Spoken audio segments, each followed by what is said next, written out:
La commune de la semaine. La commune de la semaine.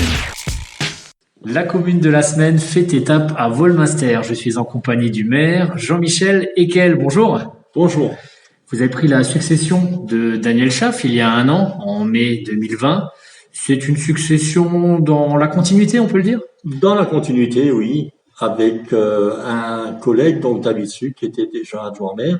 Nous sommes donc les deux seuls à avoir continué. Moi, personnellement, j'ai donc fait 3 mandats d'adjoint avec Daniel Schaff et un mandat de conseiller à l'époque avec l'ancien maire, monsieur Jean Seibert. Donc voilà, je suis donc à 4 mandats, c'est mon 5e mandat, le premier en tant que maire. Et puis bon, finalement tout se passe bien, on a une équipe rajeunie, des personnes, aussi bien des femmes que des hommes concernés, qui sont très très intéressés. Et puis oui, comme tout se passe bien. Avant, c'était un chef-lieu de canton, Volmaster. Maintenant, les 3 anciens cantons ont été fondus en un. Mais Volmaster garde quand même une âme et un rôle de bourg-centre. Nous essayons toujours de garder un peu justement ce rôle de bourg-centre.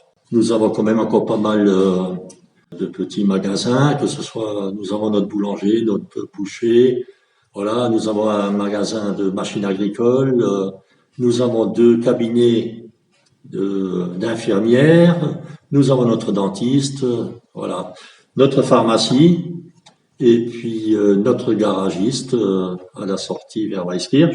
Et même un chiropracteur, on en parlera dans la commune de la semaine aussi. Exactement, voilà. Donc nous avons encore notre crédit mutuel, nous avons notre bureau de poste. Nous sommes encore bien de ce côté-là, bien fournis en services de proximité, on dirait. Voilà. D'ailleurs, ces services de proximité attirent parce que vous m'avez dit il y a un regain, en tout cas sur les premiers mois de 2021, un regain d'intérêt pour le lotissement du Rehberg, et il y a pas mal de jeunes couples qui vont s'y installer.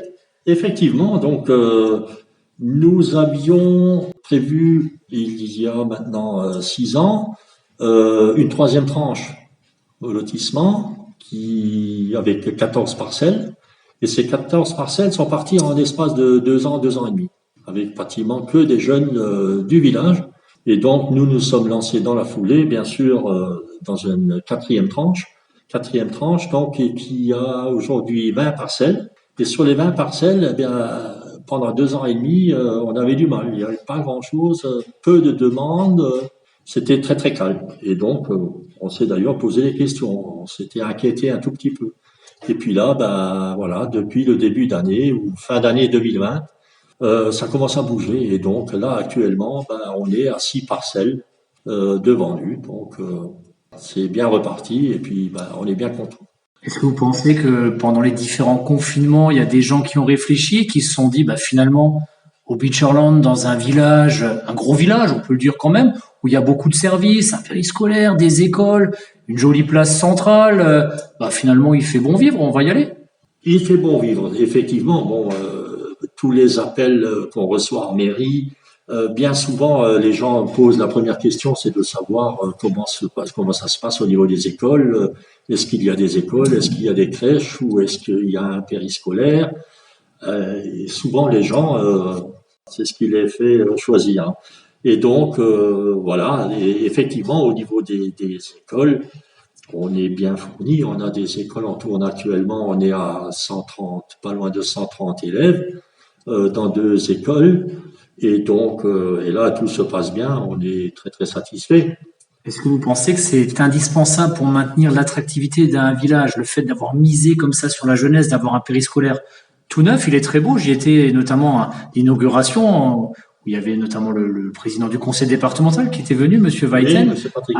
Avoir des locaux comme ça, avoir un service périscolaire, avoir une belle école maternelle et une école primaire Adolphe Yvon au pied de la mairie, au cœur de la commune, c'est indispensable pour maintenir l'attractivité d'un village? Je pense que, je ne peux pas dire que c'est maintenant la seule chose importante, mais c'est certainement un plus. Avoir de la vie, la jeunesse au milieu du village, avoir une école qui fonctionne bien, qui est quand même où tout le monde se sent bien. Je sais qu'au niveau des enseignants, je suis beaucoup en contact avec eux. Tout le monde est bien satisfait de ce qu'on leur a mis à disposition et donc ils peuvent travailler sereinement. Et voilà, donc tout le monde est content, les parents sont contents, il y a aucun incident, il n'y a pas de. Donc je pense que c'est un plus, c'est quelque chose qui quand même, comment dire, lors du choix d'un jeune couple, je pense que ça joue quand même. C'est quelque chose qui est important, oui. On est actuellement au mois de mai. D'habitude, au mois de mai, il y a un grand rendez-vous, un Volmaster, un grand marché. J'imagine que ça doit vous faire quand même un pincement au cœur, cette période un peu particulière et ces événements annulés. Oui, effectivement. Bon, c'est vrai que Volmaster est quand même assez dynamique au niveau tout ce qui est association, tout ce qui est animation, surtout dans cette période-là. Donc, on a toujours cette grande braderie le 1er mai, donc on vient d'annuler déjà la seconde. Donc, ça, c'est quelque chose, bien sûr, qui nous manque, quelque chose qui faisait bouger le village, voilà, où il y avait quand même, ça brassait beaucoup de monde, hein. Et puis, même les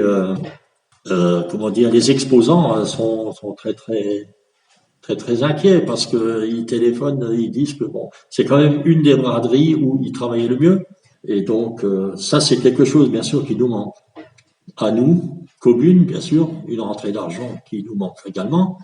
Et puis, bien sûr, toutes les associations locales, entre guillemets, faisaient quand même leur beurre lors de cette journée. Donc, c'est quand même quelque chose qui manque également à ces associations-là.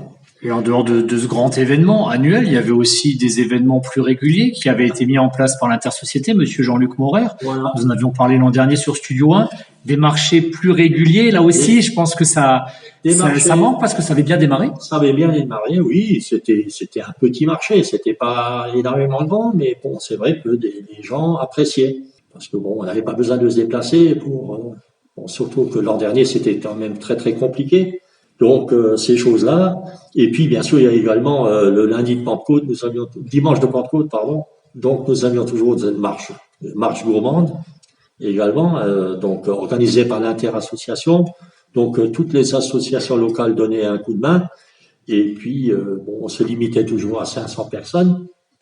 Et là, ça c'est pareil, bon, c'est quelque chose qui manque un peu à la vie du village.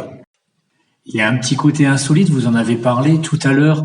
David Suc est le nouveau président de la communauté de communes du Pays de Bitche, donc à la tête, entre guillemets, de 46 villages.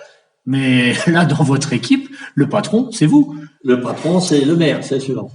Et puis, je fais bonne équipe avec... c'est mon premier adjoint. Et c'est sûr qu'il est très pris. Donc, mais on travaille très bien ensemble, donc... il n'y a pas de souci de ce côté-là. Qu'est-ce qui vous plaît dans votre village? Qu'est-ce qui vous fait dire qu'il fait bon vivre à Volmaster? Est-ce qu'il y a un endroit qui vous tient tout particulièrement à cœur, où vous aimez vous promener, ou un endroit du village que vous aimez un peu plus que les autres, ou une ambiance peut-être? Non, je pense, j'ai toujours été personnellement dans le milieu associatif. J'ai été président du football club pendant quelques années, donc toujours très présent. Aller à toutes les manifestations, voilà.